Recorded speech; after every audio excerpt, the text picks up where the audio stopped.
In my past life, my father died in a car accident, my sister chose the inheritance he left behind, while I was taken away by my mother. In the end, during the high-temperature apocalypse, the inheritance proved utterly useless, yet under the protection of my mother and stepfather, live like a little princess. My sister died with me in mutual hatred. When we opened our eyes again, we had both returned to that day of choice. This time, my sister rushed into our mother's embrace first. "Mom, I can't bear to leave you, take me with you." She didn't know that in my past life, I survived by my own strength. When my younger sister threw herself into Mom's arms, that's when I knew I wasn't the only one who had been reborn. In a past life, Mom said she would only take one daughter with her. She pushed me into Mom's arms, choosing to inherit the property Dad left behind for herself. "Sister, I know you can't bear to part with Mom. I'm giving up the happy life for you. Aren't you going to thank me?" In this lifetime, she threw herself into her mother's arms like a peacock in full plumage, afraid of being even a step too late. "Mom, I want to go with you. I can't bear to be apart from you." I smiled. Since childhood, Mother had always favored her more. She was overjoyed to hear that her younger sister wanted to leave with her. Originally, she had been worried, afraid that her daughter wouldn't be able to accept it. She never expected her younger sister would actually want to leave with her. I lowered my head in silence, not saying a word. My younger sister held our mother's hand and walked up to me. "Sister, no one will take care of you anymore. You'll have to take care of yourself from now on." As she passed by me, her voice was very soft, laced with mockery in her tone. "Your good days will soon be mine. I can't wait to see you struggle with money you can't even spend." I knew exactly why she would say such things. In my previous life, my father passed away suddenly, and soon after, Mom brought home an uncle. Dad left behind a substantial inheritance, and in that past life, my younger sister chose to inherit it, but unexpectedly, a high-temperature apocalypse arrived soon after. The money she held in her hands became utterly useless, and I changed completely after the apocalypse. I have princess dresses, live in air-conditioned rooms, and dress beautifully every day. It formed a stark contrast with her. Later, she knelt before my mother, begging her to take her in. The stepfather sneered and mocked her. "Take a look at yourself. Do you really deserve this princess lifestyle? Get the hell out of here." The younger sister was immediately kicked out. Later, when she knelt and begged before others over a bottle of water, I stepped out of the car like a princess, with someone even holding an umbrella for me. My sister went completely crazy, pulling out a knife and lunging at me. I also used all my strength to stab the knife into her body. In this lifetime, she chose to follow her mother without hesitation. She seemed to already be fantasizing about her future life as a little princess. "The life of a little princess now belongs to me. From now on, you'll live under the scrutiny of others." Looking at the empty room, it's indeed quite lonely being alone. Mom made it sound nice, saying she'd come back to see me when she has time. But no matter how much she loved her younger sister, she never came back to visit her, let alone me. Calculating the time, Mom and stepfather must have been involved with each other even before Dad passed away. I returned to my own room, looking at the photo of the happy family of 4. Those beautiful days seemed like just yesterday. Dad's gaze at me was exceptionally gentle. Since childhood, Mom never liked me. Even when I came in first place, she still didn't like me.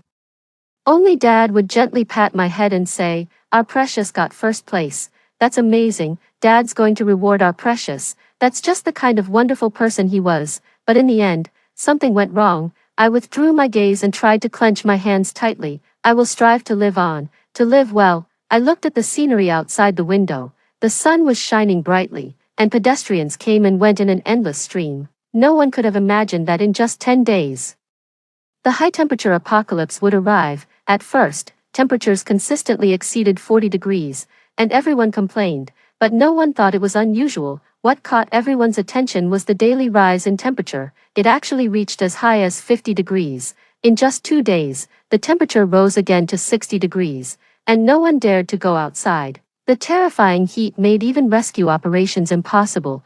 People could only stay at home as much as possible. Anyone who went out would be scorched to death in less than 10 minutes. No one dared to challenge nature. Money becomes utterly worthless at this moment. True despair came on the third morning when the air conditioning stopped working, meaning everyone had to stay indoors. Most households had already exhausted their stockpiled supplies. In my previous life, I could still manage to shower every 2 days despite such scarce water resources. Of course, my sister was jealous. having lived a second life. She was determined to seize the good days firmly in her hands. I took out a piece of paper and wrote down all the things I needed. My younger sister thought money was the most useless thing and easily discarded it in this lifetime. Even after living a second life, you're still this foolish. Money is the most useful thing in this world. First, reinforce the doors and windows. In the apocalypse, human nature is often the most terrifying thing. The most terrifying moment is when they know I'm a girl alone at home with plenty of supplies. Often, it's best not to test a person's heart. In earlier years, it was quite difficult for Dad to support the three of us, and this floor was only bought after emptying our pockets. We only bought the 5th floor, which is a relatively low level with very little sunlight, hence the lowest price. Moreover, due to its remote location, the occupancy rate is extremely low. Little did they expect that when the high-temperature apocalypse arrived, this residential area would instead become a relatively safe place. The current problem is that Dad's solo employment left almost no savings. At most, it amounts to just 50,000 yuan. This is precisely why my sister and mother could so easily abandon Dad's inheritance. Apart from this apartment, nothing else is even worth mentioning. Anyone would choose to trade their inheritance for their own reputation. But I'm already an adult now, quickly downloaded various small loan platforms. No one knows when the apocalypse will end, or how many people will remain afterward. The entire world will likely need to be reshuffled. Borrowed 500,000, but it's not enough, far from enough. 2. I called my younger sister. The stepfather is somewhat of a wealthy nouveau riche, and to appease her, he would surely give her a considerable amount of money. What did you call me for? Her tone was dripping with impatience. Lend me 200,000 yuan. I won't beat around the bush. TSK, sis, not to be rude, but what era is this, and you're still thinking about enjoying life? Her voice was laced with sarcasm. You probably won't live much longer. How about 200,000 for your life? She transferred the money to me swiftly and decisively. I knew perfectly well that she didn't care about the sisterly bond between us. She just wanted to flaunt how good her life was now in front of me. I took the money, let out a light chuckle and warned, "Little sister, appearances can be deceiving." As soon as the words left my mouth, the call was abruptly ended. I've already warned her. If she refuses to believe it, there's nothing more I can do. Some people are determined to court disaster, and no one can stop them. Using my sister's ID card, I took out another 1 million loan from a shady online lender. Now I have 1.75 million on me, which made me feel slightly more at ease. With money in hand, I immediately called the installation company without stopping, without even blinking. I chose the most expensive and best Chinese glass. They say even bullets can't break it. Whether it's truly that amazing, we'll know once we test it. I even installed 3 layers on the door. The installation technician looked at me for the 3rd time and couldn't help but say, "Young lady, this door is already the best our company offers. There's no need to install so many." I replied with a pitiful tone. My father passed away, and my mother left with my younger sister. I live alone at home, and I'm scared. Seeing my reddened eyes, the installation technician softened and even promised to add 3 locks to each door for me. This way, unless I willingly open it myself, no one could possibly unlock my door from the outside. The work that was supposed to take 7 days to complete. I pretended to be scared again and slipped the technician 5,000 yuan. "Uncle, many of my relatives know I'm home alone. Could you hurry a bit? I'm scared." Perhaps seeing how pitiful I looked, or maybe because I was easy to talk to, the 2 installation technicians started working without hesitation. For 100,000 yuan.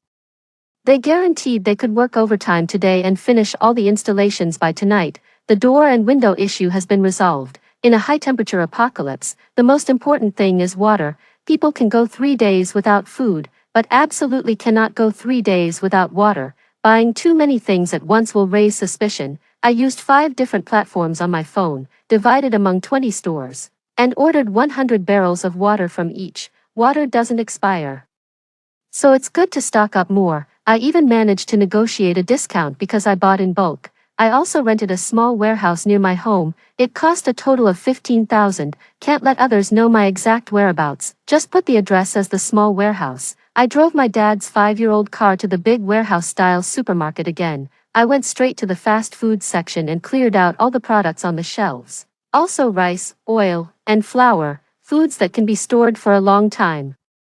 10 bags of each, plus preserved meats like cured bacon and sausages, as well as powdered milk. If nothing goes wrong in the future, these supplies will be enough to last me 5 years. It's not enough, far from enough, at least in my previous life. No rescue came even after a year. I must arrange a reasonable escape plan for myself. Afraid of arousing suspicion, I first checked out and shipped these items back. Although I bought a lot of things, it's quite common in warehouse stores.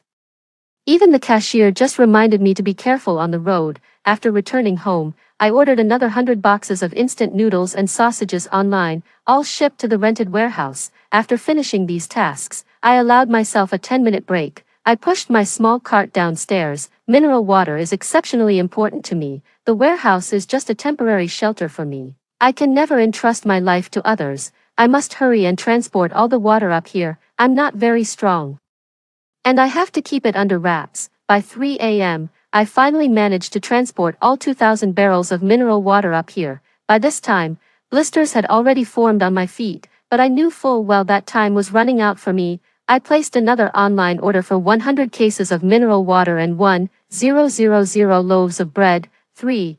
After finishing everything, I went to inspect the installed gate once more. Grabbing a kitchen knife, I frantically hacked at the gate, but it remained completely unmoved.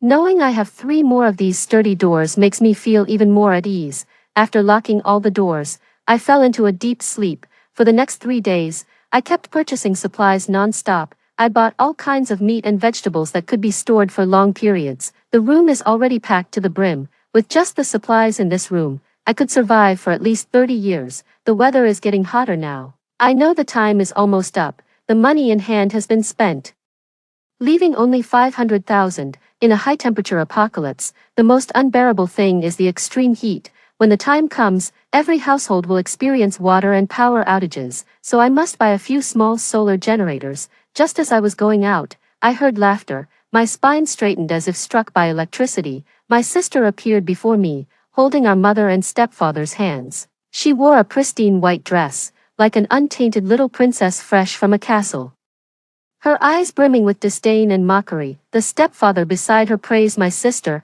Juno in her white dress reminds me of the day we first met. You looked just as beautiful. Mom blushed. I sneered on the side. One cheated during marriage. The other knowingly became the other woman despite knowing they were married with children. Disgusting. I clenched my fists tightly, thinking of what happened in my past life. My heart filled with resentment, and my whole body trembled. I will definitely make them pay for this. My younger sister walked up to me holding her princess dress. Sister, you once told me that Dad was the one who broke our family apart. I hated Mom and Dad, but after spending time with Dad, he treats me really well, like his own daughter. You shouldn't misunderstand him either. I never expected my sister would change how she addresses our stepfather. Mom's expression immediately darkened upon hearing those words. I always knew you were no good. I should have strangled you at birth instead of letting you live to drive a wedge between me and your sister. My sister gloated maliciously. Sister, disaster's coming soon. Want to come back with us? Though I recall you don't like Dad, and Dad may not like you either. Maybe you should beg Mom and Dad for mercy. As she spoke, she straightened her back to show me the pristine white princess dress she was wearing.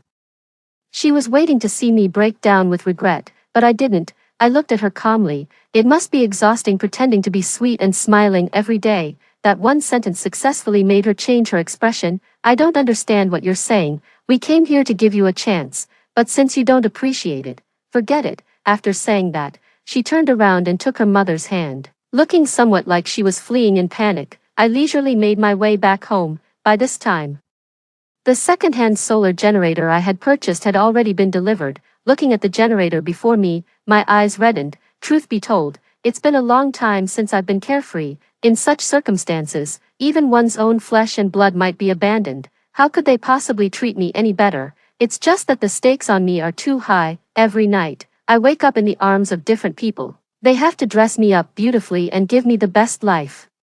Only then will I catch the eye of the rich and powerful. Only then will they gain greater benefits. I didn't know in my past life.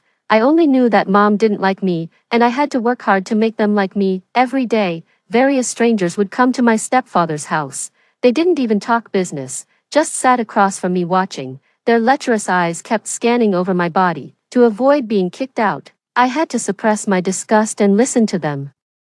Some even went as far as putting their hands on me, thinking of those tragic experiences from my past life. I closed my eyes. In this lifetime, I will never again hand over control of my life to others. I bought 3 solar-powered generators. I've already scheduled the installation team for on-site setup. I can't let them see the stockpile in my room, so I had to rent the adjacent space. The 5th floor is terrible. We're the only ones living on this entire level. I managed to rent out this floor with surprising ease. The property guy even looked at me and advised, "Your dad's gone, you're on your own now, don't waste this money, save it for your college education." I know he took pity on me and meant well. I could only nod in agreement and casually reminded him, "Bro, it's getting hotter these days, maybe take a few more days to rest at home." That's all I could say to remind him. After finishing all these tasks, I scheduled an appointment for the soundproof panel installers to come. When the time comes and every household loses power, with only my solar generator working, it's bound to raise suspicions, for I can only minimize the danger to the greatest extent possible. By the time everything is nearly done, the temperature will have already reached 40 degrees. All high-altitude workers have already been given time off. The internet is flooded with high-temperature warnings. I know, by noon tomorrow, the temperature will rise to 55 degrees. At that point, going outside will be completely impossible. Today is my last remaining time. I went out again, this time to the hardware store to buy knives, axes, hammers, and saws, tools to protect myself. If the doors and windows are breached, these will be my last line of defense. I also bought seeds, diesel, and other supplies. I can't go outside, so these will help supplement my vitamins. Continue to order various cold medicines and sanitary pads online. I've already prepared for 30 years of high temperatures. At 10 a.m. the next day, I went to the supermarket again and bought 1,000 ice pops and ice cube trays. 11 a.m. at noon, there aren't many people outside anymore, and the temperature has already reached 45 degrees. At 11:30 in the morning, I bought fruit seeds and soil again at the flower and bird market. It took me 10 minutes to get home on time. Take all these things home. After returning home, I locked all the doors and windows and had already replaced the curtains with blackout ones. There's absolutely no way to see inside from outside, and the curtains are drawn. Noon at 12 o'clock, I turned on my phone, and CCTV was broadcasting on schedule about the current situation where temperatures have reached 60 degrees Celsius, advising the public not to go outside and to wait for rescue. I calmly turned off the TV, standing at the door. The scorching heat outside has now reached temperatures unbearable for humans these days. I eat and sleep at home, sleep and eat. The current weather forecast system has collapsed, but looking at the slowly rising heat from the ground, the temperature is only higher than before, not lower. This morning I woke up from the heat, meaning the power had already been cut off around here. Fortunately, the solar generator I bought came in handy. It's scorching hot outside like a steamer, but I'm doing all right inside the house. I sighed and turned back to my room. The phone rang, and I answered the call. My sister's excited voice came through. "Sister, just obediently wait for death. From now on, your life will be mine." She was still immersed in the fantasy that she could become a little princess in the high-temperature apocalypse. I sneered. "I advise you to escape as early as possible tonight, only because she's my sister." I'd like to give her a final piece of advice. Neither my stepfather nor my mother were far-sighted people. The household supplies must have been completely exhausted by now. If she doesn't leave tonight, today will be her last day. Thinking of what happened in my past life, I clutched tightly in my hands until my fingers turned white. I will never forget, and I will definitely make those scumbags pay the price. My sister sneered coldly. "You're just jealous of me. Let me tell you, from now on we'll be people from 2 different worlds." She hung up the phone directly. I think my younger sister is really quite foolish. Given a second chance at life, all she thinks about is how to rely on others rather than herself. I have no idea what's going through her mind. I took out my phone and opened the surveillance video. No one knows. On the day my sister came to see me, I installed surveillance on the bracelet she always wore on her wrist. Right now, 2 strange men have already arrived at my stepfather's house. He asked his younger sister to go out and greet them. But the younger sister was completely absorbed in her dream of soon becoming a little princess and was throwing a tantrum. The stepfather directly slapped her. The younger sister couldn't believe it and went to complain to her mother. Mom simply didn't care about her. In the end, the younger sister could only force a smile and go out to greet the 2 men. The 2 men brought 2 boxes of water and 2 princess dresses. Smiling, They pulled the younger sister to sit between them.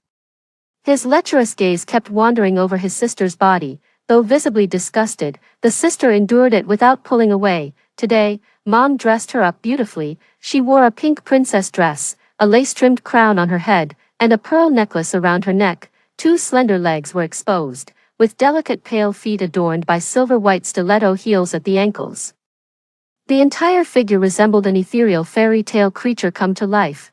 One of them acted roughly, pinning the younger sister down on the sofa. Terrified, the younger sister struggled desperately, only to receive a slap across her face. She kept screaming for help, begging her stepfather and mother to save her, but no one came. After it was over, my younger sister sat on the sofa like a dazed wooden puppet. The two men looked thoroughly satisfied and even gave our parents 20,000 yuan, 5. Mom walked over to Juno, took her hand and said, "Juno, be good. Mom and Dad are doing this for your own good." Juno's eyes were empty as she stared at her mother without speaking. The stepfather finally revealed his true colors. "Do you think I've been feeding and housing you for nothing? If you offend my guests, I won't let you off easy. There are plenty of dead people outside. I don't think you want to see that." With those words, the stepfather took Mom's hand and left immediately. The younger sister numbly returned to her room. The next second, my phone rang. I answered the phone and heard her gritted voice. "So you knew all along, didn't you?" I chuckled lightly. "Little sister, what are you talking about? I don't understand. Wasn't it your own choice to go enjoy the good life? What's wrong? Can't take it anymore." Watching her furious face on the surveillance screen, plus today's miserable experience, she wouldn't speak out about these things. I heard her voice becoming arrogant again. "I just want to tell you, I'm living very well. My parents treat me like a treasure." I didn't say anything. She seemed to have caught my weak spot. She said smugly, "Are you worrying about what to eat tonight? After all, we're sisters. If you beg me like a dog, I might spare you some food." My silence swept away all her gloom from the entire day. Sigh, what a real shame. Even if you die in this lifetime, you'll never reach my social class. You can only look at me with envy. I opened a bottle of mineral water and drank it with loud gulps. My life is just fine, no need for sister to worry. She understood better than I did how crucial a single bottle of water could be. In my past life, I appeared glamorous on the surface, able to bathe every day. It was all just to deliver me to one different bed after another, but when it came to food and water, they adhered to the principle of mere survival. "You absolutely shouldn't drink water in such big gulps." I saw my sister swallowing hard, then turned around and hung up the phone directly. Another 10 days passed. Most of the stockpiled food at everyone's homes had already been consumed. Some people have already come out to search for supplies. The 60-degree heat was never something ordinary people could endure. Most people died from the heat along the way. I watched all this from the window, my heart filled with sorrow.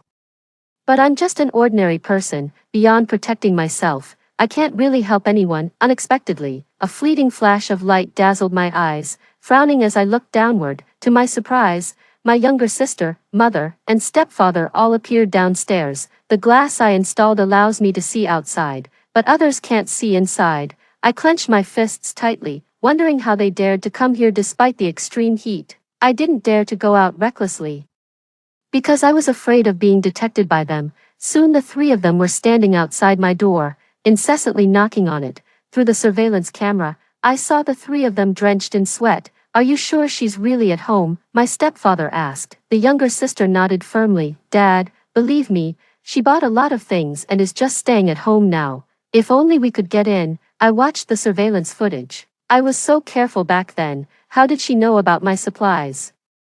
The phone rang. I took a deep breath, turned off the phone sound directly, and ignored it. My sister's message came in quickly. "I know you're fine, just staying at home. Let us in now. Open the door now." Her words carried a strong tone of command. She seemed particularly certain that I was home. Holding my breath, I walked to the door. Mom hesitated and looked at my sister. "Are you sure nothing really happened to her?" My sister nodded earnestly. "Mom, I remember I installed surveillance on her before. Now I can confirm she's safe at home. And there's plenty of stuff at home too." My heart skipped a beat. I never expected my sister had installed surveillance on me too. My younger sister pulled out a hammer from behind her back. "We must make her open the door, otherwise we have no way out. My door is reinforced." They were sweating profusely, but the door remained unmoved. My sister took out her phone and pointed it at her own face.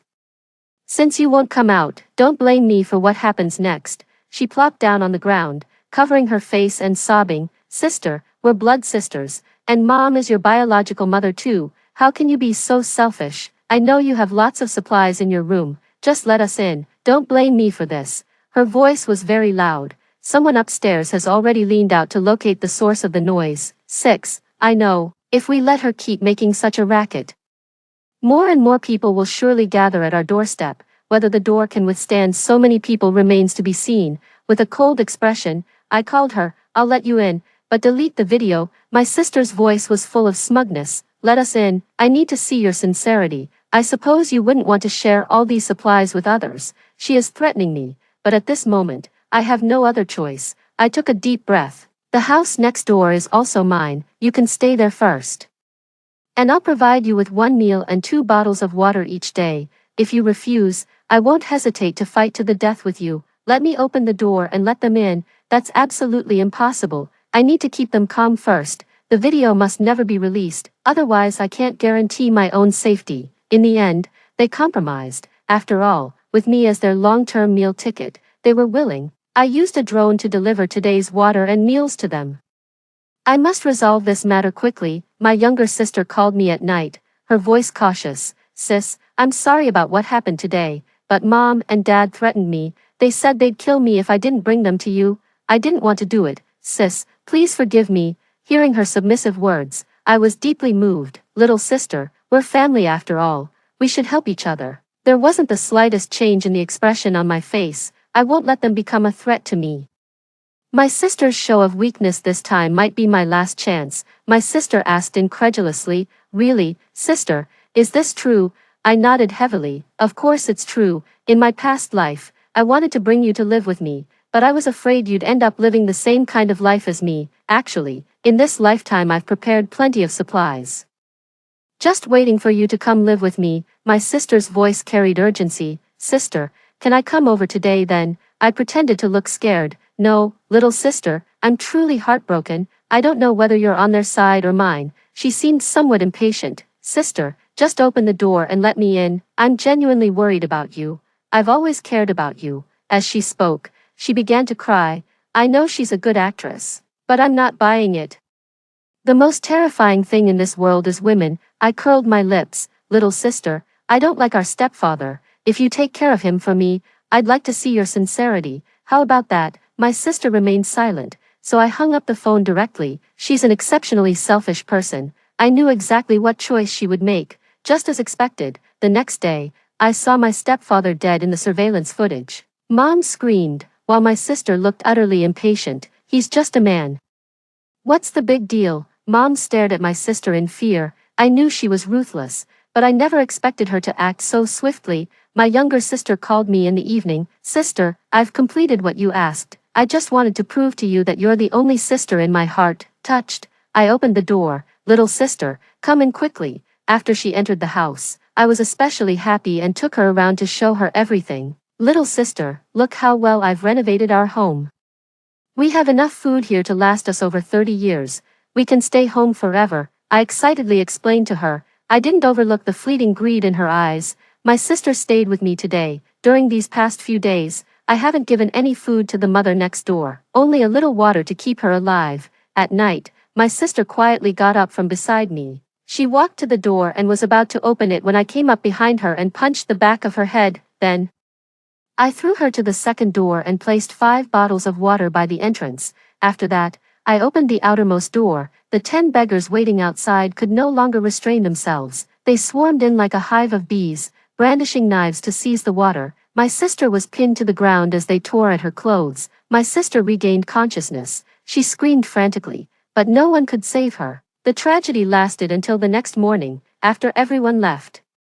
Mother came out of the room. 7. The younger sister looks at her mother. Mom, save me, please save me. The mother holds a knife and walks toward her expressionlessly. Why did you treat your uncle like this? Why did you kill him? Mom has always been a love-struck romantic. Just tell her about how the younger sister killed the stepfather. The younger sister struggled desperately. It wasn't me. It wasn't me. It was that bitch. A slap landed on the younger sister's cheek.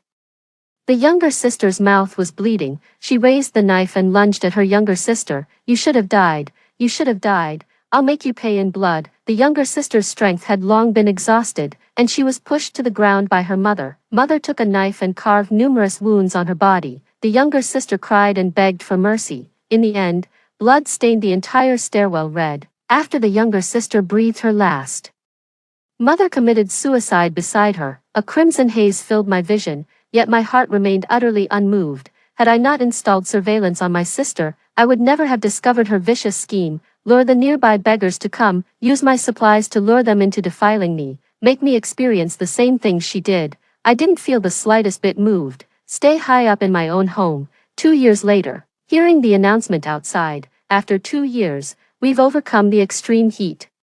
Things will only get better from here. I curled the corners of my lips and opened the curtains. I've finally survived this scorching apocalypse. Story 2. In my past life, due to a lack of vigilance against a scumbag, both my best friend and I were pushed out the door and devoured by zombies. All the hard-earned supplies we had stockpiled ended up benefiting that scumbag and his female classmate. Thankfully, I've been given a second chance at life. This time around, we won't be so trusting.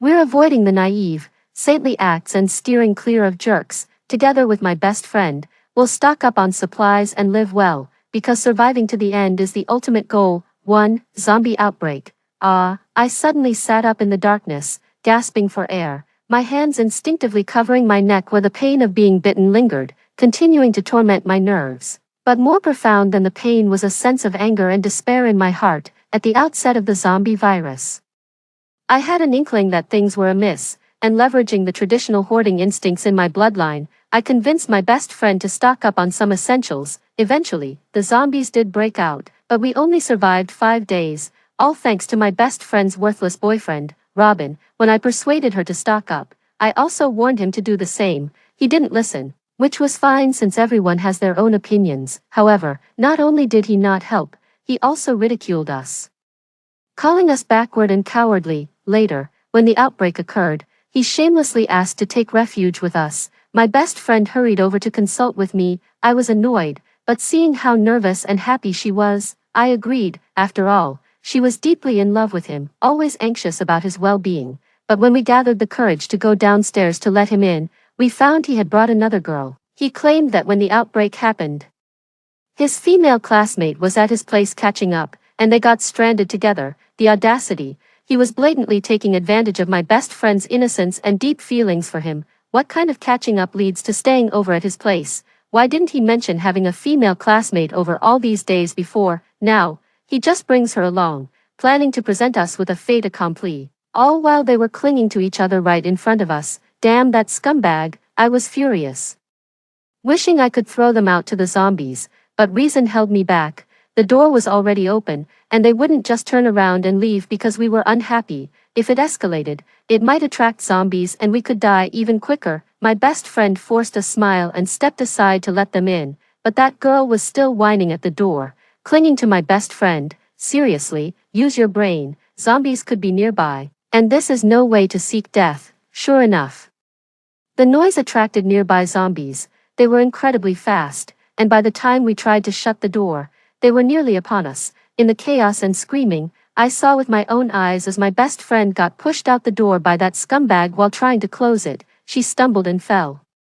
I didn't even have time to get angry. I just wanted to pull her back in, but then, a strong force pushed me out too, and the door slammed shut behind me. Everything happened in the blink of an eye. I turned around only to see them, without a trace of guilt but a twisted smile of post-disaster relief, as they firmly shut the door in my face. It was at that moment I realized how terrifying human nature could be and how misplaced kindness in an apocalypse could lead to dire consequences.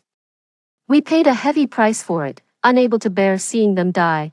I watched helplessly as zombies tore my best friend apart, and then it was my turn. It was my first direct encounter with a zombie, and the memory still causes me to shudder with fear. Their eyes were devoid of whites, just pitch-black orbs reflecting my terrified expression. Their skin, a sickly gray, was covered in black and purple necrotic wounds, and they emitted a nauseating stench. I was knocked to the ground, their long, black nails slicing through my skin like blades and embedding into my flesh, their sharp fangs gnawing at my neck. The intense pain and the blood surging through my body forced me to close my eyes in despair. 2. Rebirth. My heart was still pounding violently, my hair damp and sticking to my face. I shook my head, trying to clear the bloody images from my mind, my hands trembling as I picked up my phone to check the time. It was still 10 days before the zombie outbreak. I had been reborn.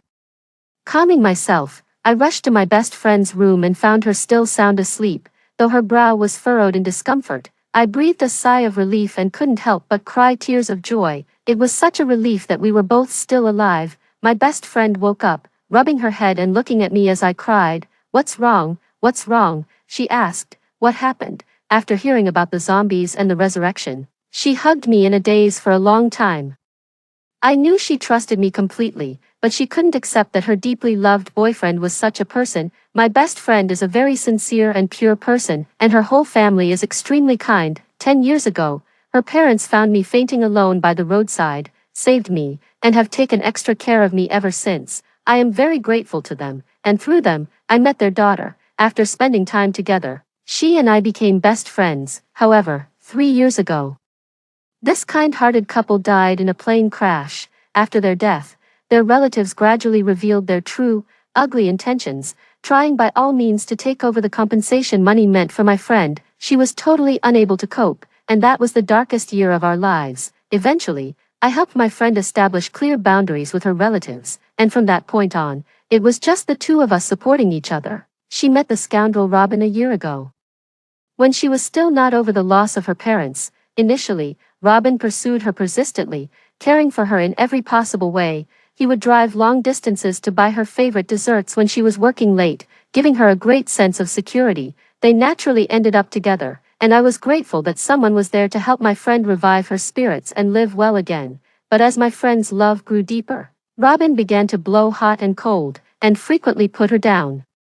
Each time, my friend would endlessly reflect and blame herself, wondering if she was doing something wrong to make him dislike her. I tried advising and scolding her. She realized something was off too, but emotions aren't easily controlled, especially since Robin had given her such ardent love and security when she was most vulnerable. She couldn't let go. But now, having paid a life-threatening price to see Robin's true colors, I absolutely won't let us fall into such danger again. Fortunately, after daybreak, my friend gathered her spirits and decided to break up with him. While relieved, I firmly disagreed with her meeting him again. Who knows what such a frightening person might do, especially since the zombie outbreak was only 10 days away. We had more important things to focus on. My friend gave a bitter smile and said, "Don't worry, I can't meet him. He's gone on a business trip to the next city and won't be back for at least a week." I then remembered that at this time in the last life, he indeed wasn't in the city, so my friend sent him a breakup text, saying we had gone abroad for a vacation to clear our minds and wouldn't be back anytime soon, suggesting they should break up for good. Then she blocked all his contact methods. After doing all this, my friend and I looked at each other and smiled relievedly. How fortunate we were to start over amidst the apocalypse, especially with the most important person by our side, and even have a chance to prepare in advance. Spending time considering that despicable man is simply a waste of life, especially since it's uncertain whether he would survive once the zombies arrive.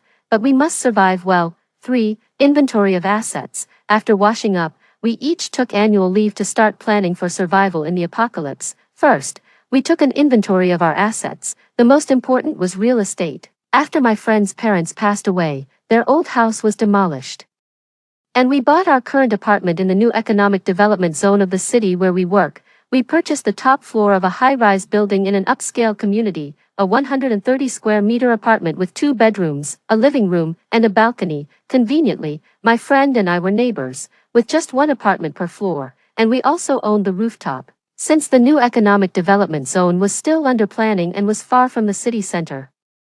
The occupancy rate here was not high, however. This also meant that when the zombies broke out, there were fewer here compared to the city center, allowing that scoundrel to bring his female classmate to our building. The only downside was that the scoundrel lived in this community too, in a building diagonally in front of ours. Fortunately, his being on a business trip wouldn't affect our plans. Next, we counted the money we had. I had over 300,000, and my friend had over 5 million, which should be enough for us to buy and stock up before the apocalypse. Additionally, since we both rarely drove, We only had a mini car for commuting and an SUV left by my friend's parents for fortifying the home. Since I had little money left after buying the apartment, I had only done basic renovations and was airing out the formaldehyde, usually staying at my friend's place. Now, it was the perfect time to fortify that apartment. Once the zombies broke out, we would move there, significantly increasing our security and giving us more space to store supplies. When discussing how to reinforce our apartment during the renovation, we pulled out the floor plans for a detailed study and realized that the secondary bedrooms of our two apartments were adjacent to each other. If they weren't load-bearing walls, we considered asking the renovation team to remove the wall between these secondary bedrooms. This way, we could access materials without even leaving our homes, significantly enhancing our safety. After concluding our research, we contacted the renovation team to replace the doors of both apartments with bulletproof security doors and to install reinforced privacy glass. We also decided to replace the doors to the stairwell and rooftop with the sturdiest available options. From past experiences, I knew that zombies are particularly sensitive to noise. Although no zombies reached the top floor in my previous life, to be safe, we decided to have the highest standard of soundproofing installed in my apartment to ensure our future safety and peace of mind. When the head of the renovation team arrived, we communicated our list of requirements to him. Initially, I thought of making up an excuse about having paranoid delusions due to nerve weakness if he found our requests odd. However, to our relief, he responded cheerfully, acknowledging that as two young women living alone, it was important to prioritize our safety. He agreed to use the most robust materials for our doors and windows and suggested adding a video doorbell and surveillance cameras, which we gladly accepted. However, he pondered a moment and then suggested that such high standards of soundproofing might not be necessary for residential use, which could save us some budget. My roommate quickly explained that she was a music student and often played loud instruments like the piano and drums, which could disturb the neighbors. Opting for higher soundproofing standards would prevent potential complaints. I had to mentally commend my roommate for her quick thinking. The contractor nodded in understanding and took note of these requirements. We then discussed our idea of connecting the secondary bedrooms of the two apartments. The contractor, unfazed, asked whether we intended to merge the two apartments into one or simply wanted easier access between them. After checking the walls and the rooms, he suggested installing a door between the secondary bedrooms instead, which would better preserve privacy and security. The contractor proved invaluable with his advice, helping us refine many aspects we hadn't thought of. He definitely deserved a positive review. Finally, and most importantly, we emphasized the need to complete the work within a week as we were planning to travel abroad soon. The contractor frowned slightly at the tight timeline but mentioned it was possible with additional fees to expedite the work by bringing in more workers. We agreed without hesitation.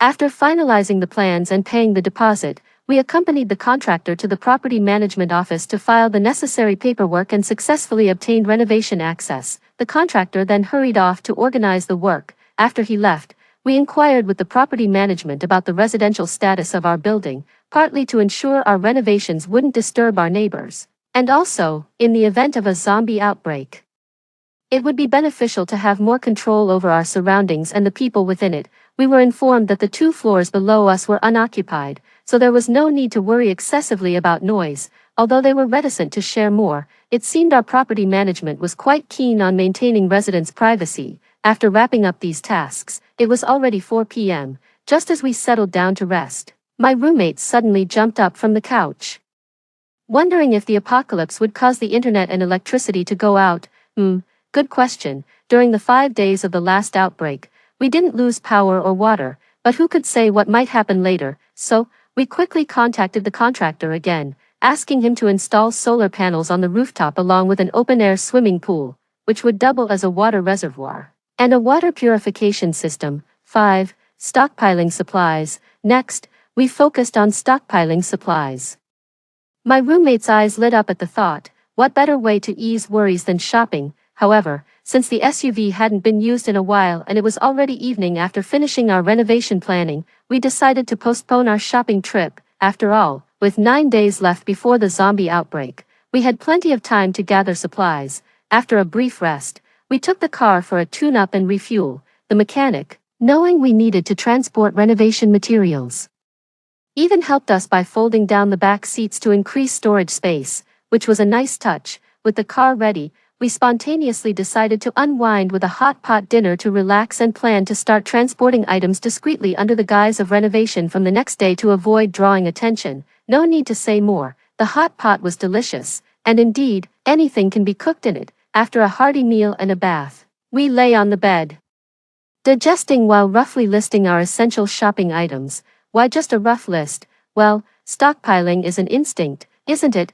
Why overthink it? According to my roommate, it was a natural skill. Once at the mall, could we really restrain our eager hearts? Moreover, we resolved to scour every major supermarket within a 30 kilometers radius, ensuring we'd gather all necessary supplies. To avoid a chaotic shopping frenzy, we prepared a simplified checklist in advance for electronics and appliances.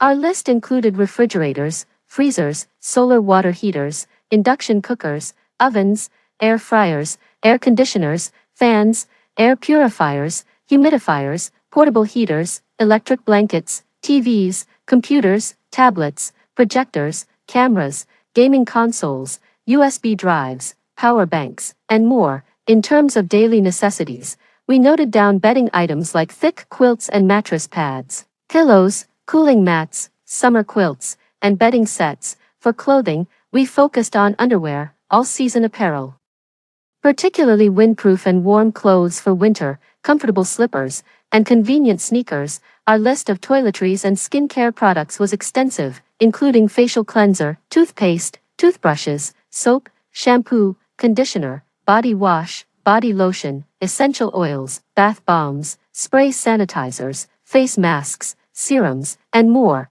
It's overwhelming. There are just too many products for girls. We might as well buy them directly from the store since missing one or two won't hurt.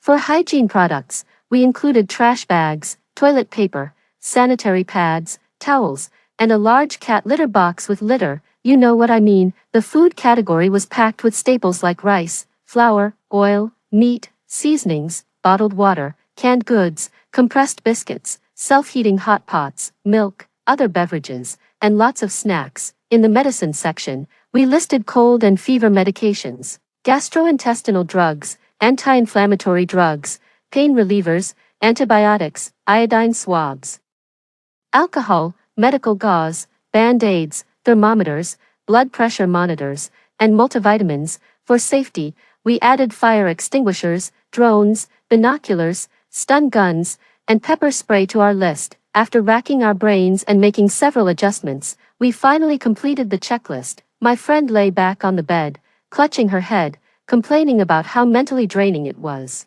I regretted not eating more meat during our hot pot dinner. I fully agreed with her. After a busy day, although the impending apocalypse weighed heavily on our minds, we quickly fell asleep, going shopping. Over the next 5 days, we headed out shopping early each morning as soon as the construction crew next door started their day. On the first day, we targeted the electronics area, securing refrigerators and freezers first to ensure proper storage. Since we were there, we also ordered air conditioners, ovens, and induction cookers, arranging for installation at home.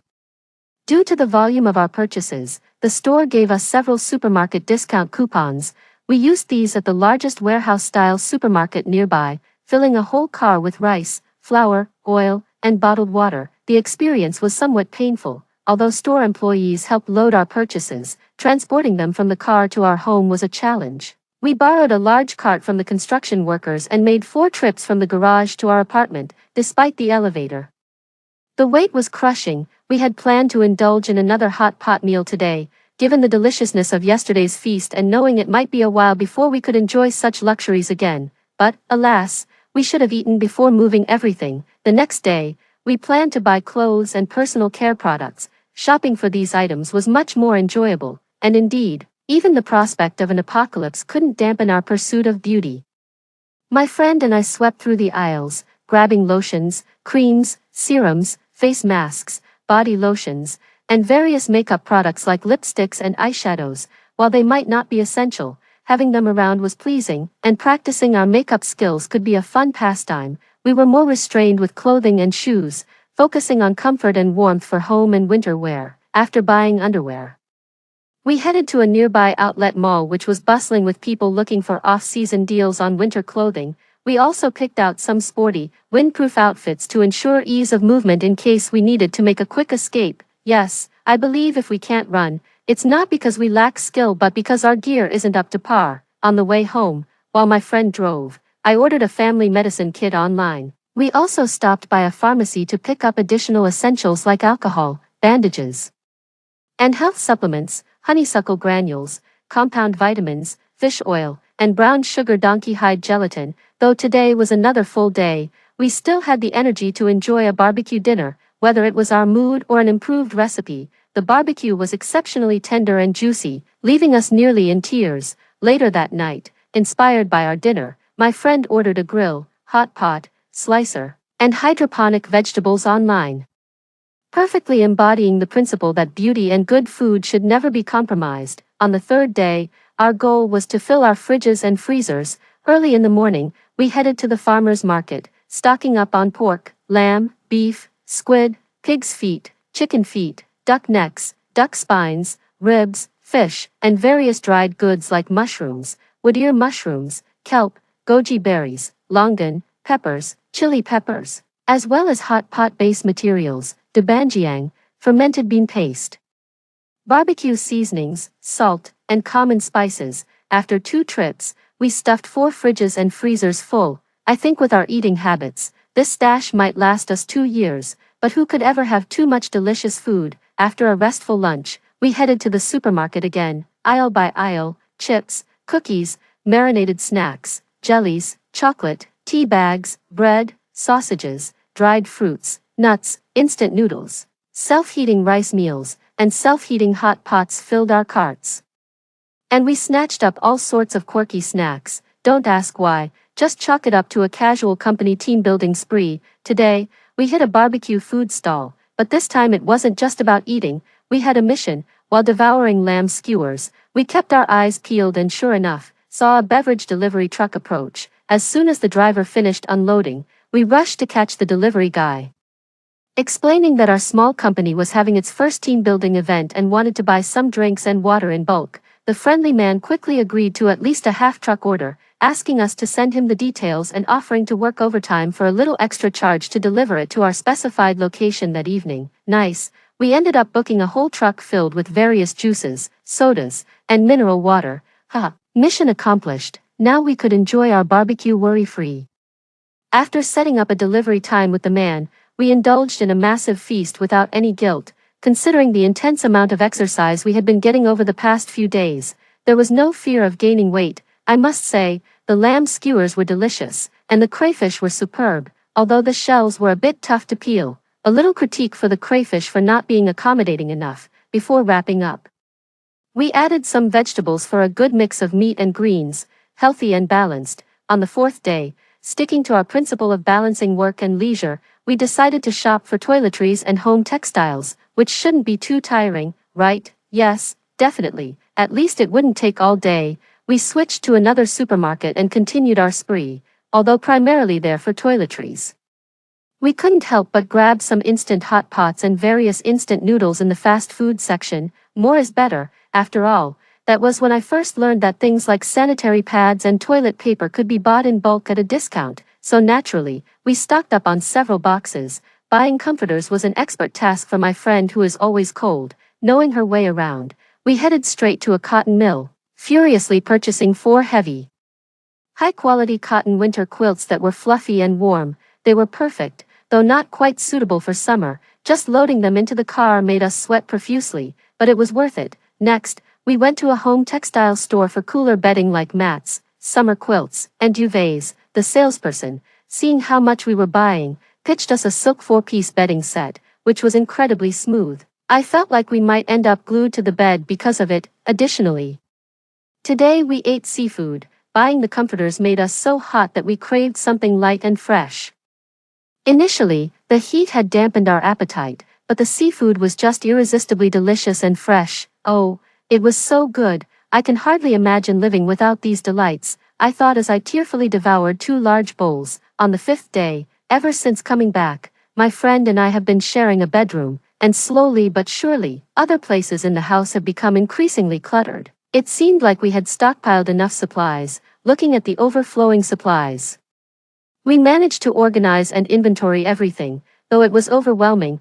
Feeling we still didn't have enough water, we contacted a nearby water station and ordered 20 jugs of purified water, and also purchased 2 gas stoves and 4 gas cylinders. Alright, now the house was truly cluttered, but in a good way. After finishing up, we headed to the tech market, buying 3 drones, 4 telescopes of different magnifications, infrared cameras, night vision cameras, and large capacity memory cards. While buying tablets and gaming consoles, we had the clerk download lots of TV shows and games for us. We also picked out a few game discs and controllers for future entertainment. Additionally, I discovered a standalone smart fitness mirror in the store, which was perfect, considering daily exercise is essential. Otherwise, we wouldn't even be able to run. Wandering further, we arrived at a sports equipment store, stocking up on yoga mats, yoga balls, stretch bands, yoga clothing, sports bras, and other gear. If we're going to exercise, we need to have all the right gear. After all, it's about getting our attitude right. After all, underachievers tend to have a lot of stationery. How could we exercise without buying these things? What? An exercise bike? No, we're not buying one. There's still a treadmill at home, now piled high with packages. What? An exercise bike that generates power when you ride it. Both my friend and I were instantly thrilled by the idea. That's definitely a possibility. We also thought about buying some self-defense items, and the enthusiastic shop owner recommended a variety of items to us, including nunchucks, pepper spray, stun guns, distance self-defense weapons, blinding flashlights, and personal alarm devices. Wow, we felt incredibly safe. And it was another day of returning home loaded with purchases. 7. The last safe moments. Once home, we sprawled on the sofa, our bellies filled with milk tea, skewers, fried chicken, and spicy hot pot, surrounded by our ample supplies, which somewhat eased our lingering unease. There were still 4 days until the zombie outbreak, but news of a new virus would break in 2 days, meaning our safe time was running out. Fortunately, the reinforcement work on the neighboring house was nearing completion due to the relentless efforts of the workers, and the person in charge informed us that it would be finished by tomorrow. This was a day earlier than anticipated, giving us an extra day to prepare, and we were again very impressed with the workers. The next morning, while we were still lazing in bed, the workers completed their final cleanup and came to notify us that it was time for inspection. To avoid disrupting our daily lives, the doors and windows of our current residence, as well as the door to the secondary bedroom, had been taken care of on the first day of renovation. The main focus of this inspection was to check the reinforcements in the neighboring house and the solar-powered swimming pool on the rooftop. Everything was done according to our specifications, truly living up to the reputation of this highly rated, gold medal renovation company. Although expensive, it was truly worth it. After settling the bill with the renovation team, we headed to the furniture market. First, we picked out a large bed. After all, neither of us dared to sleep alone now.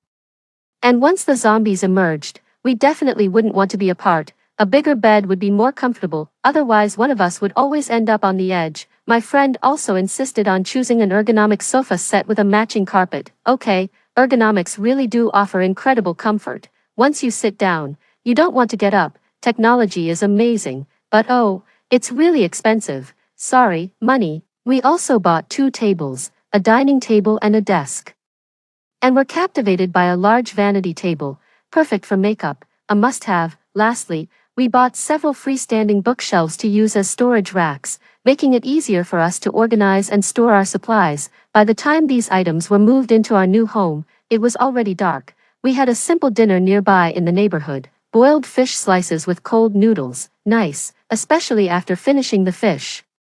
Using the broth to cook some noodles brought a carb-filled joy that was truly satisfying. We treasured every bite of food. After returning home, my friend and I reviewed our timeline. Tomorrow, with only 3 days left, around 3 or 4 in the afternoon, news of the new virus would be released online. However, it wouldn't attract much attention. In our past life, it was after seeing this news that we felt something was off and took advantage of a calm day to stock up on food with my friend. On the day before the countdown ended, zombies would appear on the streets causing riots, followed by widespread chaos. People would rapidly get infected and mutate. Within just a day, the zombie outbreak would be uncontrollable. After going through all this, we both fell silent. As our supplies and equipment grew, our chances of surviving safely increased. but as the time drew nearer, my anxiety grew. As if the suppressed fears and sadness were gradually resurfacing these past few days. Due to continuous high-intensity activities, I hadn't had the time or energy to think about the zombies, but now, suddenly idle, I couldn't help but think that somewhere in the world, the zombie outbreak might have already started. The scenes of people dying replayed over and over in my mind, and I saw more and more people being bitten by zombies, collapsing in pain, twisting on the ground, then turning into zombies themselves, turning the whole world into a kind of hell. What's scarier is knowing that all this will soon become reality, but not knowing what I can do about it. I'm even more afraid that if others find out, we still won't escape being bitten. Our biggest problem now is lack of combat strength. We can survive by keeping low, but if we're targeted, that's a problem. Having died horribly in a past life, we now can't trust anyone but each other, especially since that scumbag is supposed to be returning from a business trip soon. We absolutely can't let him get close again. After much consideration, we decided to go out one last time tomorrow morning. After that, we decided to just stay at home and not go out anymore. We all had a restless night, tossing and turning, unable to sleep. With only 3 days left in the countdown and sleep eluding us, we got up early in the morning, headed out to buy some fresh vegetables and fruits, and then visited various small supermarkets to purchase 2 packs of mineral water from each, totaling 20 packs. After that, we stopped by a bookstore to pick up some food for thought. I realized my friend was right. What better way to ease worries than to indulge in some shopping, having stocked up on supplies? We felt much more relaxed and decided to treat ourselves to one last lavish buffet before heading home to hunker down. We just couldn't bear to give up anything. Seafood, barbecue, hot pot, steak, desserts. How could there be so many delicious things in the world? It was a meal filled with both tears and laughter as we savored each bite. By the time we got home, it was already the afternoon. My friend and I chatted absent-mindedly while frequently checking the news. At 3:28 p.m., a report quietly appeared. A new virus has emerged at XX hospital, patients showing symptoms similar to rabies.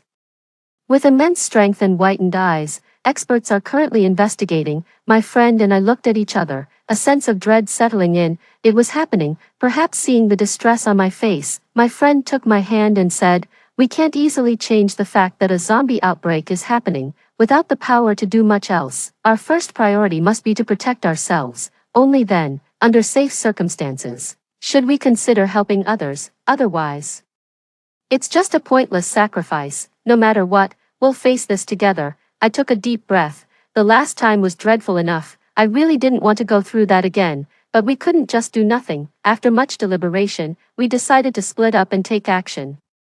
I wrote to the hospital where the virus was discovered and to the disease control center to warn them about the virus's high infectivity and rapid mutation and to urge them to take protective measures and control the situation early. My friend, meanwhile, surfed the internet, leaving comments like, "This new virus sounds terrifying, kind of like something out of a sci-fi movie. Looks like we need to stock up on food." Of course, we kept it anonymous and didn't dare say too much, lest the authorities come knocking before the outbreak even began. We couldn't afford to get caught for spreading rumors after having stocked up so much. Hopefully, our efforts would be somewhat useful. At the very least, those who saw our messages would be psychologically prepared and not caught off guard, facing a sudden, inexplicable demise. Many netizens were also discussing apocalypse movies and zombie viruses, which hopefully meant they would take it seriously and stock up on supplies with their families. Admittedly, we overate at lunch, but by evening, we felt emptily hollow again. True to form, we ended up making a pot of mung bean, lotus seed, and lily bulb porridge to soothe our stomachs. We had planned to organize our stuff, but we were too tired. We decided to leave it until tomorrow. With only 2 days left in the countdown and no need to go out, we didn't set an alarm, thinking our biological clocks wouldn't let us sleep in too late after so many days of getting up early. However, we ended up waking up groggily at noon, exhausted from all the running around these past few days. Checking our phones, the internet seemed calm, with no mention of the new virus in the trending searches, but we knew that beneath this calm, a huge crisis was lurking. Just one more day of peace before the zombie outbreak. We hurriedly moved to a new house, taking all our essential belongings and meticulously organizing the remaining supplies. A major undertaking. The anxiety of idleness was overwhelming, so we kept busy until late into the night, Indeed, the greater the pressure, the greater our drive to act. We managed to roughly get the house in order. The previous apartment where my friend lived was now just locked up, with all windows and doors shut and the curtains drawn, serving as a storage room in our new place. The master bedroom had a vanity for skincare routines before bed, and the second bedroom served as a study, adjacent to the master bedroom, both with bay windows through which we could observe the situation in the apartment complex below. We placed a telescope by each window for better observation. The living room was more of a leisure space, with carpets that were soft and quiet to walk on, and an ergonomic sofa facing a curved large-screen display that was connected to a gaming console and a dance machine. On either side of the display stood hydroponic glass tanks my friend had bought. We planned to cultivate some vegetables and small fruits in a few days. By then, the lush greenery was soothing to the eyes. Near the balcony, there was a treadmill, an electricity-generating exercise bike, and a fitness mirror. From the balcony, you could see the villa area of our community. And beyond that, an undeveloped woodland. We also set up a telescope there. Observing the outside was no issue. Living high up, I figured it would be difficult for anyone outside to spot us. I was worried and discussed with my best friend what to do next, only to be reminded by her that we had installed privacy windows. I laughed at how easily I forget when I'm nervous. However, my friend agreed that my concerns were valid. In any case, every window was equipped with screens and blackout curtains. We would draw the screens during the day and the curtains at night when the lights were on. No worries. The kitchen and dining area didn't need much explanation. 2 large refrigerators, 2 freezers, and a storage rack piled high with food. At the entrance, the vertical shoe cabinet didn't hold shoes but self-defense weapons we had purchased. On the storage rack, there were 2 inconspicuous yet powerful flashlights. And by the door stood an easily accessible stun baton. Looking around, despite the imminent crisis, we felt empowered and incredibly safe. Moreover, the bed was so comfortable that 2 people could toss and turn freely. The dolls that had been neglected for days were finally back on the bed. Good night, outbreak. With 1 day left, after brunch, my friend repeatedly cleaned while I organized the books we bought. We weren't being industrious but rather too anxious to sit still. On the surface, we were tidying up, but in reality, our phones were glued to our hands, checking for updates online every few minutes. This distracted state lasted until 2:37 p.m. After a morning of tension, we were resting on the sofa when a headline rapidly climbed to the top of the trending searches. Suspected rabies patient biting people on the street. We immediately sat up in alarm to check the news. The photo that appeared showed a bloodied person lying in a pool of blood on a commercial street downtown, with another person in a twisted pose rushing forward nearby amidst a chaotic crowd.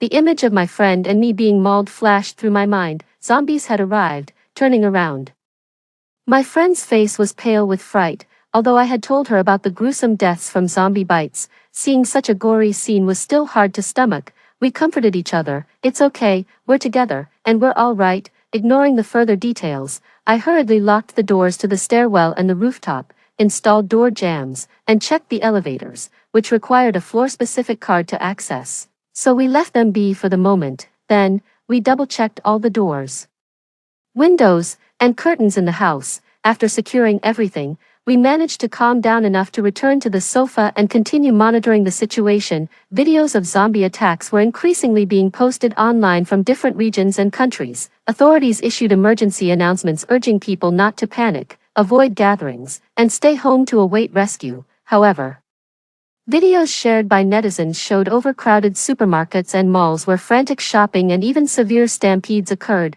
Chaos reigned online and in the real world alike, with a pervasive atmosphere of fear engulfing the globe. My friend hesitated, saying, with so many people crowded together, it would be a disaster if someone were infected. Indeed, it would be. After a night of chaos and escalation, the zombie outbreak had fully erupted. Videos posted online showed that the city center's streets were swarming with zombies, a suffocating sight. Our community too had zombie squads roaming, with blood and debris everywhere. Without needing the telescope, we could see zombies downstairs chasing and attacking normal people, their screams and roars reaching our ears. Through the telescope, we saw twisted figures of zombies in the corridors opposite and in the nearby villa area, some newly mutated clutching their heads in struggle, others frantically banging against doors and walls. There were even children and infants among the zombies. The eerie sight sent chills down one's spine at just a glance. The online comments had exploded, with pleas for help everywhere. Some people were saying their neighbors had been infected, turning into zombies now roaming the stairwells. Just now, the person posting had accidentally made a noise, and they began frantically banging on the door. It was terrifying. They pleaded for help. Others mentioned that due to their busy work schedules, they had no food at home and were facing a dire shortage from the very first day. There were also those seeking help because a family member had been infected, but they didn't want to give up. They had tied the person to a bed and were asking if there was any way to treat or calm them. Some advised them to find a place to hide and protect themselves immediately, warning that the infected could lose their sanity and become violent at any moment. Others suggested they should take the opportunity to end it, to remove the threat to society, believing the afflicted would prefer death if they were aware. The discussion turned heated, and the person posting never replied again. The authorities issued another announcement, urging people to ensure their safety, stay indoors, and wait for rescue. We gave up observing. One person cuddled with a pillow on the sofa, finding solace in each other's company in the face of the apocalypse, where all words seemed hollow. We could only be grateful that the most important people were still by our side, thankful that we were well prepared, and hopeful that we could survive this ordeal. After 2 days of turmoil, the internet completely collapsed, rendering all messaging apps unusable. However, I realized that the internet really fuels anxiety, especially when you feel powerless, and the more you read, the more negative information you gather, the easier it is to be swayed by extreme opinions into a pit of despair. Fortunately, we were barely able to ignore the chaos outside and pull the curtains to live our lives in peace. Electricity and water hadn't been cut off yet, and as long as we stayed home and didn't wander, we could really keep living well, especially in a home like ours, well stocked with supplies. No need to wake up early anymore. We could sleep in and enjoy a breakfast of fried eggs, steak, fruit and vegetable salad, paired with steamed buns, bread, milk with cereal, juice, or porridge cooked the night before. We didn't eat much in the morning, and these foods were convenient and nutritious, perfect for us who love to eat but are a bit lazy. For lunch, we could cook ribs, braised pork, spicy hot pot, or clay pot rice. We had downloaded a complete cookbook on our tablet and planned to try recipes slowly. If we didn't feel like cooking, we could eat instant meals like self-heating pots, spicy noodle skins, mixed noodles, and turkey noodles, which were tasty and easy to prepare, though not the healthiest. For dinner, we stuck to making porridge to nourish our bodies, mixing ingredients like red beans, barley, lilies, lotus seeds, green beans, black rice, millet, and corn at will, healthy for the stomach. But of course, we were careful not to waste food. In our free time, we cuddled on the sofa listening to music, watching dramas, variety shows, or playing video games together, experimenting with makeup. With plenty of snacks available, our days were blissfully carefree, and we hadn't leisurely spent so much time together in years. At night, we would pamper ourselves with a bath bomb, apply face masks for an at-home SPA, and if we couldn't sleep, we'd lie in bed, chatting and sharing our thoughts. By embracing a laid-back lifestyle, we found comfort. We couldn't confront the zombies or help others, but we could cherish life and treat each day with the seriousness it deserved, not taking our hard-earned life for granted, relaxing completely. My best friend and I became hooked on video games, especially those requiring two-player cooperation. These past few days, apart from eating and sleeping, we spent most of our time sitting on the carpet, each with a controller, playing Overcooked, from initially fumbling and often burning our dishes. We had now achieved perfect synchrony and cooperation. Just as we were about to succeed in our game, a faint sound of the doorbell stopped my heartbeat. I nearly snapped the controller in my hand, turning to look at my best friend who also stiffened, then quickly threw down her controller and clutched my arm, clearly hearing it too. Then came 2 more doorbell rings, accompanied by knocks, proving it wasn't our imagination. The good news was that the knocking wasn't at our door, but at the neighbors. The bad news, oh, the horror, the neighbors were us. My best friend tremblingly said, "Are zombies now evolved enough to ring doorbells?" I couldn't help but grimace and actually pondered for a moment. No, that seemed unlikely, but if it were actually a person, that might be even more terrifying. We carefully supported each other and walked to the door, each of us armed with 2 self-defense tools. Looking through the peephole camera, we saw a girl squatting at the stairwell across from our apartment. At the sight of her, My shivers stopped instantly. I'd recognize that girl even if she turned to ash. She was the classmate that scumbag Robin brought over in my past life. It didn't take a second guess. The one knocking on the neighbor's door had to be Robin, no doubt. He would be the only one who might have our floor access card. Oh boy, I almost forgot about those two. Right, considering the timeline. It's been 8 days since the outbreak of the zombies. In my past life, it only took 5 days for Robin to bring his classmate over seeking refuge. By now, they must be really desperate. It's infuriating. In my past life, they led to our demise, and we hadn't even gotten our revenge before they showed up again in this life, and miraculously, they hadn't been bitten by zombies along the way. A true disaster lasting 1,000 years. I put down the baton, took my best friend, who was gripping the pepper spray with a wary expression, and entered the study to turn on the stairwell surveillance. As expected, there was Robin, looking worn out, knocking on the door. While knocking, he kept shouting, "Baby, baby, I was wrong, I shouldn't have neglected you, baby, I'll treat you better from now on, let's not break up, open the door." My best friend's expression was complex. He hasn't looked for me for so long, and now he has the face to show up. How did I not notice before how nauseating his words could be? Seeing him just infuriated me. I tried to control my anger while keeping an eye on my best friend's emotions. Seeing that she wasn't softening, I calmed down and started thinking of what to do next. After a long while, Robin finally stopped, leaned back against the door and sat down. The girl was still hiding at the entrance of the stairwell. Seeing him stop, she even urged him, "Why stop? Keep calling, they must be inside, Robin.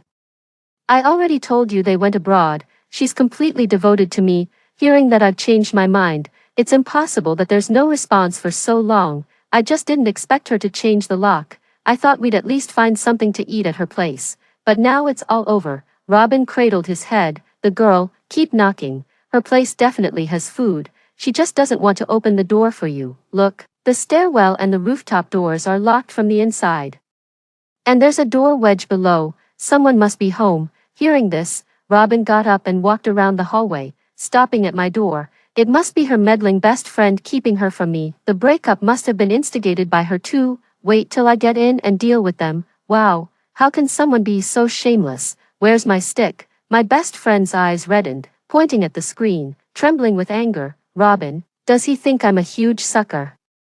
I must have been blind to have fallen for him. Before we could even get over our anger, the door to the stairwell suddenly shook from an impact, and the growling of zombies followed. The girl squatting at the entrance of the stairwell screamed and jumped up. Then the two of them, screaming, pressed themselves against my best friend's door, crying out, "Open the door, hurry, open the door, the zombies are coming, please baby, let me in, awoo."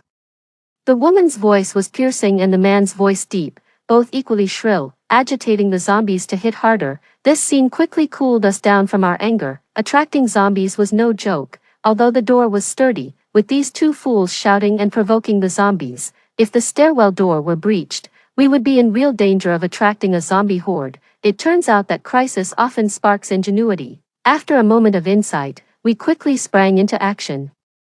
My best friend prepared in the computer room, while I dug out a secret weapon from our stockpile of supplies. Once ready, we swiftly moved to my best friend's door, where the two were still screaming, banging on the door loudly. Thanks to the teamwork we had honed over the past few days while playing co-op games, no words were necessary. A glance, with a forceful effort, I pried open a small slit in the lid of a surströmming can, while my best friend hit the play button on the speaker. Instantly, a foul stench filled the air, accompanied by the violent roaring of zombies. As my friend kicked off the door mat and leaped up energetically, I, on the other hand, grabbed a stick and started banging on the door. As expected, the two people outside viewed through the doorbell camera were terrified, screaming at the top of their lungs as they scrambled into the elevator, after turning off the speaker and waiting a while. The absence of noise meant the zombies in the stairwell were less aggressive. I took a deep breath, dashed to the elevator, and pressed the emergency stop button to prevent those two from coming back. Once the elevator indicated it was out of service, I quickly ran back home, and my friend promptly locked the door behind us. Those mere seconds were heart-stopping. We both collapsed on the floor, hands trembling as we clutched our wildly beating hearts and took deep breaths. Ugh. It was our turn to run for cover. Oh my God, the smell was unbearable. Help, We rushed to the balcony and took several deep breaths of fresh air before feeling revived. Our legs gave out, and we continued to sit slumped on the floor. This proved that desperation can lead to risky, impulsive decisions. If we had known those two were so easily frightened, we wouldn't have opened that deadly can, I lamented, regretting our actions as my friend thumped her thigh.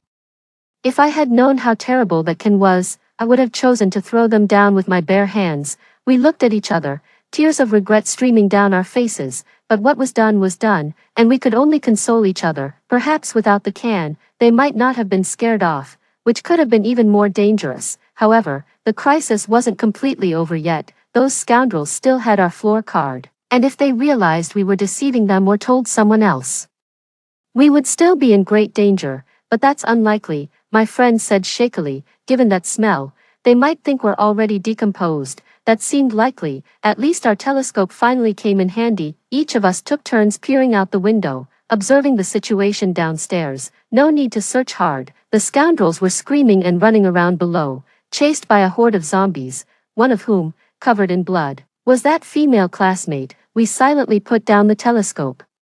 Seeing this scene didn't bring any sense of vengeance, only sadness. When will our world ever return to normal, end of the world life? Following this incident, we were certain that there were more than a few zombies in our building. However, there was also good news. Our new door indeed could withstand the impact of zombies, and as long as we made no noise, zombies wouldn't randomly bump into our door, offering us a great sense of security. It also appeared that zombies weren't particularly sensitive to smells, or perhaps they just weren't interested in foul odors. After the zombies in the stairwell quieted down, we cautiously opened the door to the rooftop. Crouching as we went up, our main task was to dispose of the biological weapon, the surströmming can, and to shut down the elevator power completely from the rooftop machine room. Since we had gained confidence in our door and understood the habits of zombies, our fear had greatly diminished, allowing us to relax more in the following days. We just made sure to maintain silence each day. After indulging in video games for a few days, we switched to binge-watching movies and TV shows, snacking as we watched. When we got tired of snacking, we made hand-peeled, boneless spicy lemon chicken feet, fully indulging our love for them.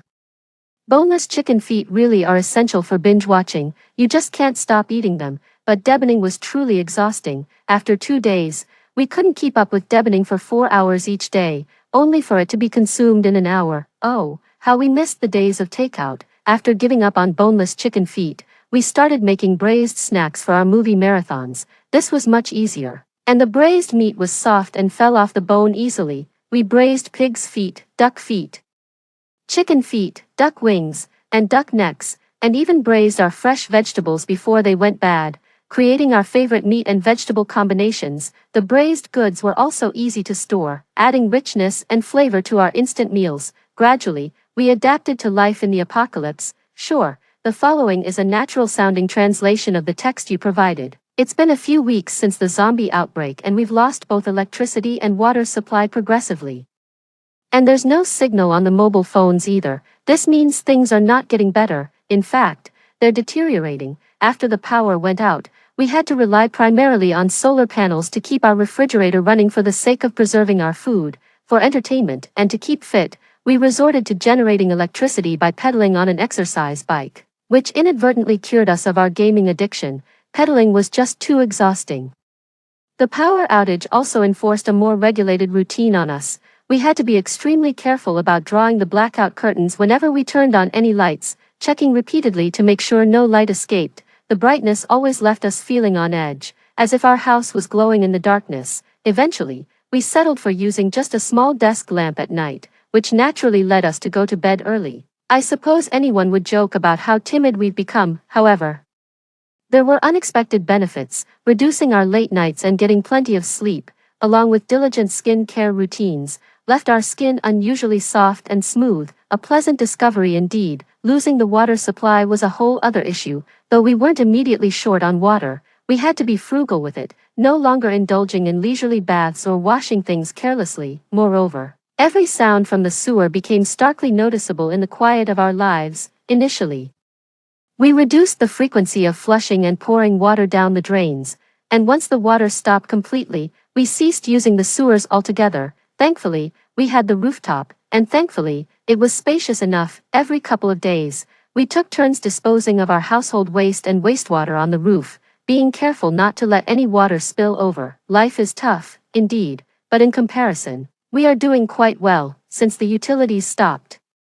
We've seen many people from our neighborhood leave in search of food, few have returned, some never to be seen again, while others now wander aimlessly around the building complex. Regardless, life goes on day by day. It's been nearly 4 months since the outbreak began, and there's still no sign of improvement. We've launched drones twice during this period, only to find that zombies still overrun the outside. A desolate and horrifying sight with no trace of human activity.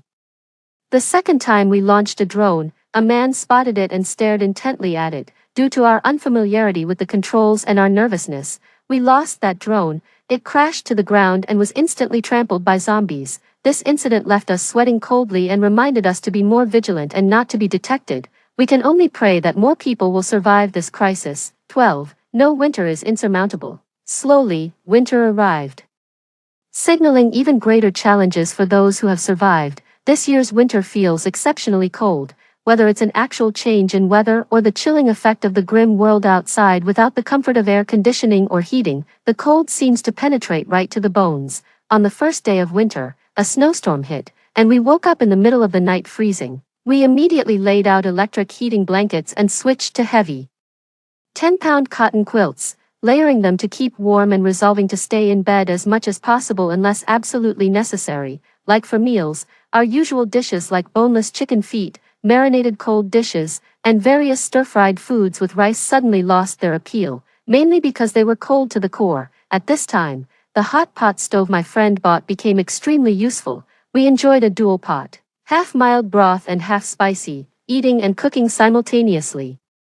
We felt warm all over after the meal. When we didn't feel like having spicy food, we tried hot pot with thinly sliced lamb, using mineral water with some ginger and scallions as the base. We continuously cooked the lamb slices until the broth became deliciously rich and flavorful, a truly comforting and nourishing experience. We've sworn that once the world returns to normal, we must try authentic copper pot lamb hot pot with fresh meat. It will certainly taste even better.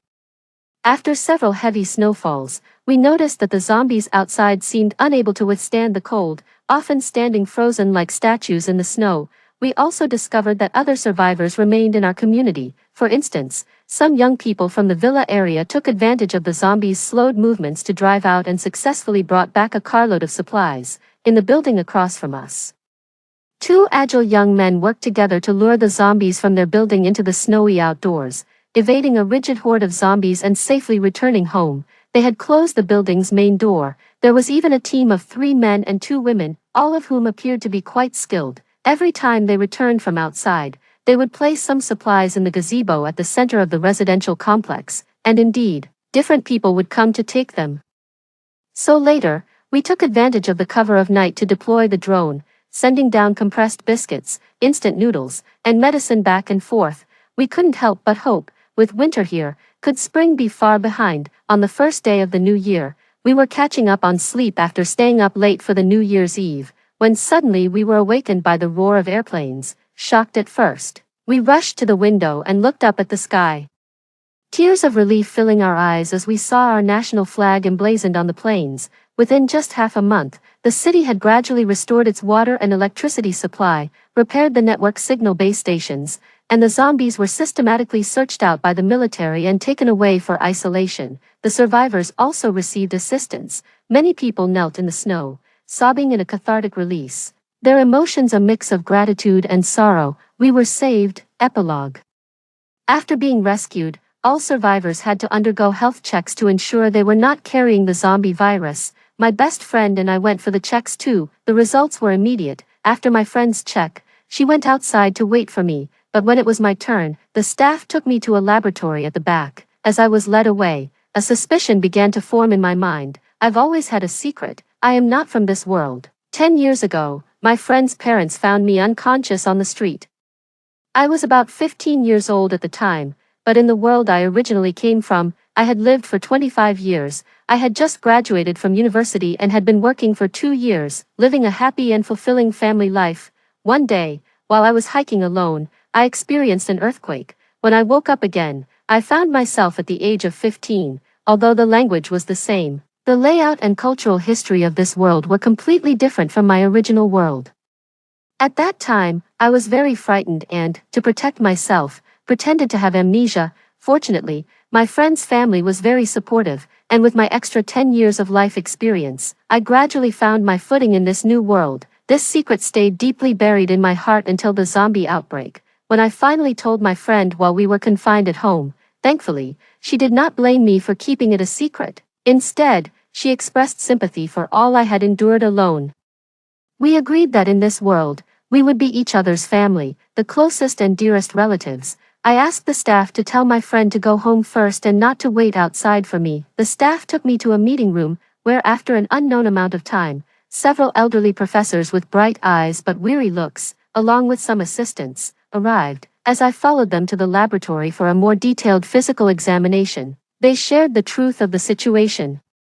And I shared my own story with them. It turned out that there are many parallel worlds in the universe, and with the advancement of technology, scientists had gradually explored the technology of space-time transmission. However, the technology was unstable, and experiments often led to explosions. The earthquake that brought me to this world was likely an explosion in a space-time lab near my original world, which distorted space-time and transported me 10 years into the past of another world. That explosion had opened a channel for communication between two worlds. As the two worlds continued to exchange and learn from each other, space-time technology matured. Initially, they tried transporting objects, then animals. However, due to the differences between worlds, the genetics and viruses carried by the organisms varied, leading to many uncontrollable mutations during cross-temporal travel. Consequently, both worlds agreed to stop the transportation experiments and only continue with information exchange and learning. Nonetheless, some criminals continued to conduct these experiments without mature technology, and they began transporting people. Some people arrived without any issues, but others mutated into zombies with strong infectious capabilities, capable of infecting and mutating ordinary people with just a scratch. Since the genetics of people from the two worlds were different, and the zombies depended on the genetics of people from my original world, finding people from alternate worlds became a priority in treating the zombie outbreak. The professors reassured me that there was no need to fear. It didn't pose any harm to my body, but I needed to stay in the lab for a while to assist with the research. I agreed, on the condition that I could contact my best friend to prevent her from worrying. The old professor readily agreed and, with a smile, instructed his assistant to escort me to the isolation room.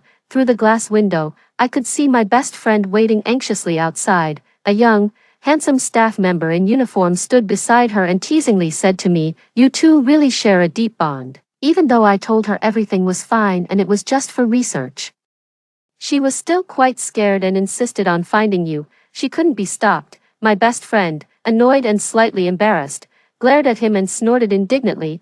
I couldn't help but feel my eyes moisten a bit. After explaining everything to my best friend, I asked the staff to take good care of her during this time. As time went on, more and more scientists arrived at the lab, working tirelessly day and night to compare my genes with those of the zombies. Eventually, they successfully developed a vaccine that could restore the zombies to normal, and the world slowly returned to its usual course. Regarding my rebirth 10 days before the zombie outbreak, the kind old scientist provided some explanations. It seemed that when I traveled through time and space, my body also underwent some mutations, which were specific to me.